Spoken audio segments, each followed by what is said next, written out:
Isang mapagpalang araw nga mga kamangs. At ngayon nga mga kamangs, ito yung isa sa pinakamasayang araw. Ito ang pagbabakasyon ko sa Pilipinas. At ito nga ay pauwi na at ihatid ako ng aming sensei or itong aming personal na guro dito sa Japan. Sa yung aming naging bahagi ng aming buhay sa mga kung ilalakad kami, may problema man ay sa kanya kami nagsasabi. Kaya naman ngayon ay pauwi na ako ng Pilipinas sa mahigit na 5 taon kong pananatili dito sa bansang Japan. I decided na makapagbakasyon at mag-uwi na. Siyempre may mga plano tayo sa buhay at hindi rin for long term. Hindi tayo for long term dito sa abroad mga kamangs. At kaya nga mga kamangs ay hinatid na ako sa airport.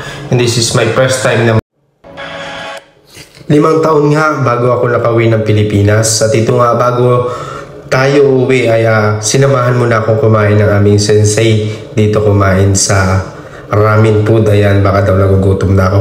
At yun nga habang inaantay ko ang aking flight ay nandito muna ako, nagsasightseeing muna ako dito sa mga paparating na at paalis ng mga aeroplano. Siyempre napakasaya dahil sa mahigit na 5 taon na walang bakasyon straight, no? Ay makakauwi na rin at makakalanding na rin sa bansa natin Pilipinas. Ito yung isa sa pinakamasaya na pagkakataon na ang isang OFW ay makakauwi ng Pilipinas. Siyempre, tumagal po tayo sa bansang Japan dahil sa ating mga pangarap. Tumagal tayo dahil nagkaroon tayo ng mahabang panahon na extension. At itong extension po na ito ay hindi basta-basta dahil bihira lang po ang ma-extend na napakatagal at binigyan po tayo ng 8 taon na pagkakataon na makapagtrabaho sa bansang Japan, no, as a working visa. Ayan nga po, habang papababa na kami at ito po ay sasakay na kami sa aeroplano. Ayan, napaka-excited ko po noong that time dahil masaya talaga dahil makakauwi na ako sa mahigit mahabang panahon na pag-aantay.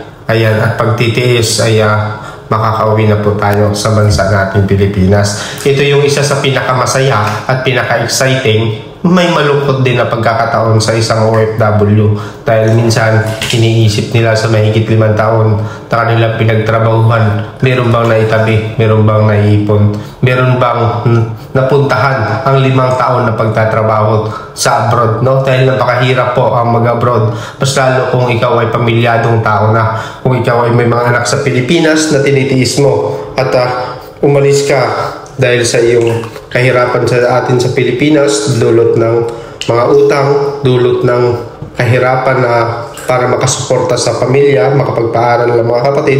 Ito yung isa sa pinaka-exciting part sa mga OFW, ang umuwi ng bansang Pilipinas at masilayan ang pamilya. Ayan po, habang sumasakay po kami ng aeroplano ay nandito yung excitement. Siyempre masaya talaga dahil sa mahabang panahon na pag-aantay, nandun yung lungkot, nandun yung excitement din at kasiyahan. Siyempre dahil meron tayong minamahal sa Pilipinas.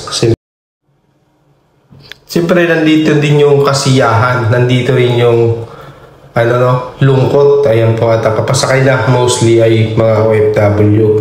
Meron din ng mga kasabayan natin ay mga magbabakasyon lamang sa bansa natin sa Pilipinas. Kaya ito yung exciting na part.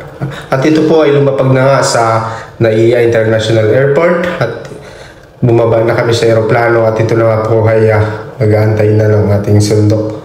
Yan, habang naglalakad po ay masaya pala yung feeling na makauwi ka sa bansa mo. Makauwi ka, no?